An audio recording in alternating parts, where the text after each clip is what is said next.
C5 app download ചെയ്യൂ. കാണൂ മുഴുവൻ എപ്പിസോഡുകളും സൗജന്യമായി. തന്നെ കല്യാണം മുടക്കുന്നുണ്ടോ അതോ കൈലാഷേട്ടന്റെ കല്യാണം കഴിക്കാൻ ഞാൻ തന്നെ എന്തെങ്കിലും ചെയ്യേണ്ടി വരുമോ? നീ ഇപ്പൊ വഴക്കുണ്ടാക്കിയുണ്ടല്ലോ, എന്റെ പെങ്ങളുടെ വീട്ടിന്റെ പടി ഇനി ചവിട്ടാൻ പറ്റില്ല. നമ്മൾ ഇത്രയും നാൾ അനുഭവിച്ച ദുരിതങ്ങൾക്കൊക്കെ ഒരു അറുതി വരുമെന്നാണ് ഞാൻ വിചാരിച്ചത്. പക്ഷെ ഇപ്പൊ എല്ലാം പോയില്ലേ. നമുക്ക് പോകാം, വരൂ. അവർ രണ്ടുപേരും സംസാരിച്ചോട്ടെ.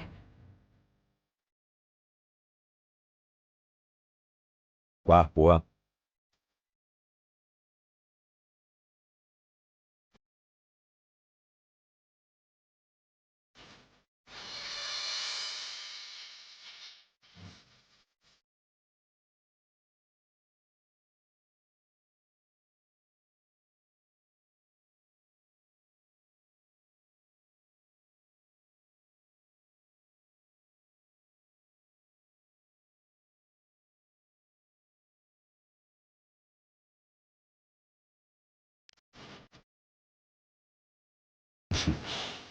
രാധികയുടെ മാനസികാവസ്ഥ എനിക്ക് മനസ്സിലായി.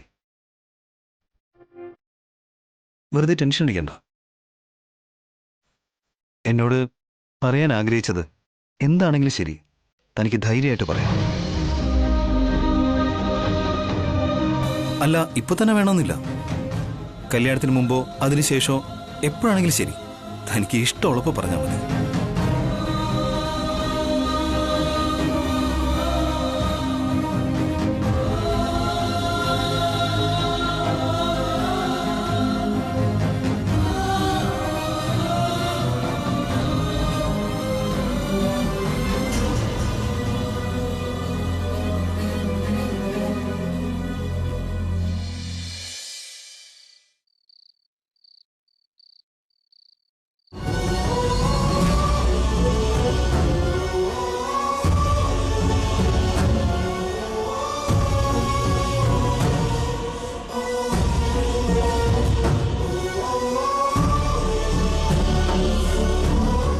ഒരു വലിയ തീക്കുണ്ടത്തിന്ന് പുറത്തു വന്ന പോലെയുണ്ട്.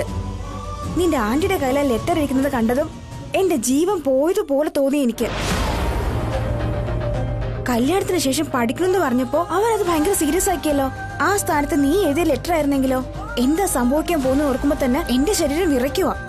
ഞാൻ പറയണമെന്ന് വിചാരിച്ച കാര്യം അവരറിയാതെ പോയത് വളരെ നല്ലൊരു കാര്യമോ?